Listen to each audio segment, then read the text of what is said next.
अगर नेपाल का और बांग्लादेश का जेनजी सड़कों पे उतर के अपने देश की सरकारों को बदल सकता है, तो हमारे देश का जेनजी पेपर लीक करने वाले मंत्रियों को जेल नहीं भेज सकता। सीधे आरोप लगाइए, जो इस खेल के अंदर शामिल है उनको जेल में भेजिए, सड़कों पे उतरिए, आंदोलन कीजिए और इस घिनौने खेल को बंद कीजिए। हमारे देश के एक बहुत बड़े नेता ने कहा था, जरूरत पड़ी तो झोला उठा के चल दूंगा। मैं और आप तो झोला उठा के नहीं जाएंगे ना। हमारे बीवी बच्चे तो इसी देश में रहते हैं, हम तो इसी देश की पैदाइश हैं, हम तो इसी देश की मिट्टी के हैं, हम तो इसी देश के हैं। हमें तो इसी देश में रहना है, तो बचाना तो इस देश को हमें और आपको ही पड़ेगा। मेरी बात को बड़े ध्यान से सुनना और गौर करना। नीट का पेपर लीक हुआ है।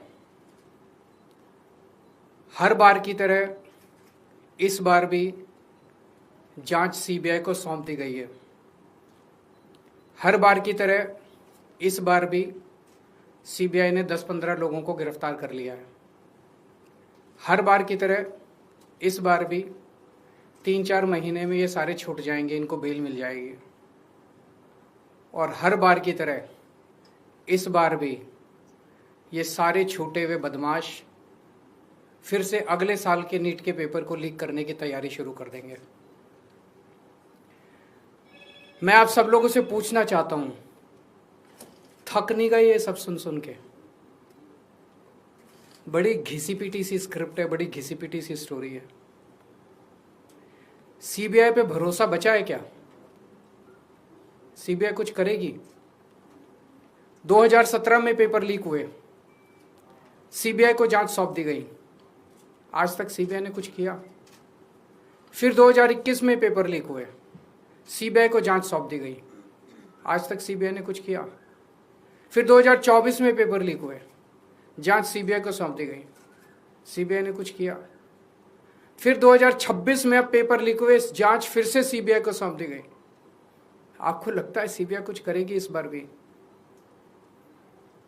और 2024 में तो हद ही हो गई। 2024 के जो मास्टरमाइंड थे उनको सीबीआई ने गिरफ्तार किया। कानून के मुताबिक गिरफ्तारी के 90 दिन के अंदर चार्जशीट फाइल होनी होती है, नहीं तो आदमी को ऑटोमेटिक बेल मिल जाती है। सीबीआई ने सो कॉल्ड मास्टरमाइंड को गिरफ्तार किया और 90 दिन में सीबीआई ने चार्जशीट फाइल नहीं की और उसको ऑटोमेटिक बेल मिल गई। क्यों? आपको लगता है कि सीबीआई ने इसलिए चार्जशीट फाइल नहीं की क्योंकि सीबीआई इनएफिशिएंट है? ना, सीबीआई इनएफिशिएंट नहीं है। सीबीआई में बड़े अच्छे अच्छे अफसर हैं, क्योंकि सीबीआई उन्हीं लोगों को रिपोर्ट करती है जो इस देश में पेपर लीक करवा रहे हैं। सीबीआई किसी को सजा दिलवा ही नहीं सकती। एक बार इस सारे देश की भी बात करते हैं। 2014 से जब से मोदी सरकार आई है, टोटल हमारे देश में 93 पेपर लीक हुए हैं, 93, और इनमें अधिकतर paper double engine triple engine की बीजेपी की एनडीए की सरकारों में लीक हुए हैं। लगभग 6 करोड़ युवाओं का भविष्य इन 93 पेपरों में बंद था। 6 करोड़ लोगों का भविष्य बर्बाद हो गया इन 93 पेपर जो लीक हुए। इनमें मोस्टली पेपर लीक हुए राजस्थान में, उत्तर प्रदेश में, उत्तराखंड में और गुजरात में। इन 4 राज्यों में सबसे ज्यादा पेपर लीक हुए। इन चारों राज्यों में बीजेपी की सरकारें हैं। तो ये इत्तेफाक नहीं है कि इन चारों राज्यों में बीजेपी की सरकार है, केंद्र में बीजेपी की सरकार है, नीट का पेपर लीक हो गया।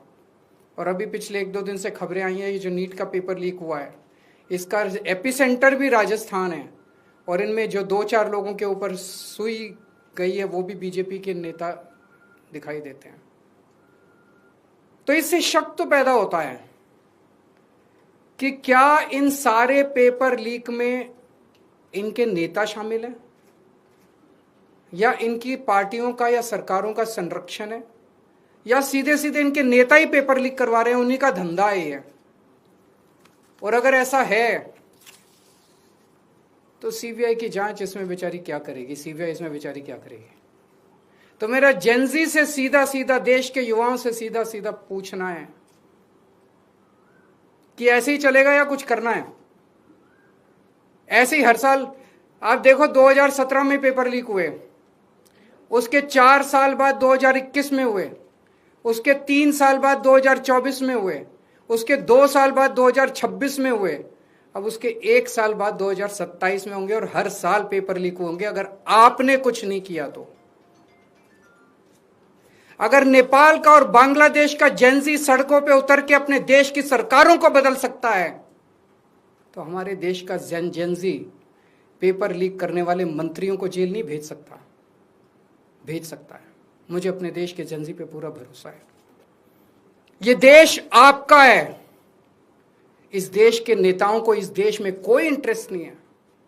इस देश के नेताओं के बच्चे विदेशों में पढ़ते हैं। हमारे देश के एक बहुत बड़े नेता ने कहा था, जरूरत पड़ी तो झोला उठा के चल दूंगा। मैं और आप तो झोला उठा के नहीं जाएंगे ना। हमारे बीवी बच्चे तो इसी देश में रहते हैं। हम तो इसी देश की पैदाइश हैं, हम तो इसी देश की मिट्टी के हैं, हम तो इसी देश के हैं।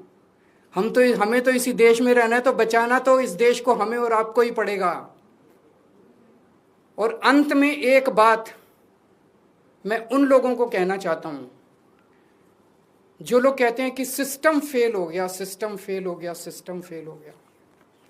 मैं आपकी भावना को समझता हूं, लेकिन जब आप सिस्टम की बातें करते हैं तो अनजाने में आप उन नेताओं को बचा रहे हैं जो नेता इस पूरे घिनौने खेल में शामिल हैं। अगर एक के बाद एक, दर साल नीट के पेपर लीक हो रहे हैं, तो पैसा सबसे टॉप पे पहुंच रहा है, सबसे टॉप पे। ऐसे ही पेपर लीक नहीं हो जाते, नीट के जैसे पेपर ऐसे ही लीक नहीं हो जाते, पैसा सबसे टॉप पे पहुंच रहा है। तो जब आप सिस्टम की बात करते हैं तो आप उस टॉप को बचा रहे हैं, अनजाने में बचा रहे हैं। मैं जानता हूं आपकी मंशा नहीं है, लेकिन अनजाने में उस टॉप, ये सिस्टम कोई इमेजिनरी नहीं होता, फिक्शन नहीं होता, सिस्टम हवा में नहीं होता। सिस्टम के पीछे लोग हैं। सीधे आरोप लगाइए जो इस खेल के अंदर शामिल है, उनको जेल में भेजिए, सड़कों पे उतरिए, आंदोलन कीजिए और इस घिनौने खेल को बंद कीजिए।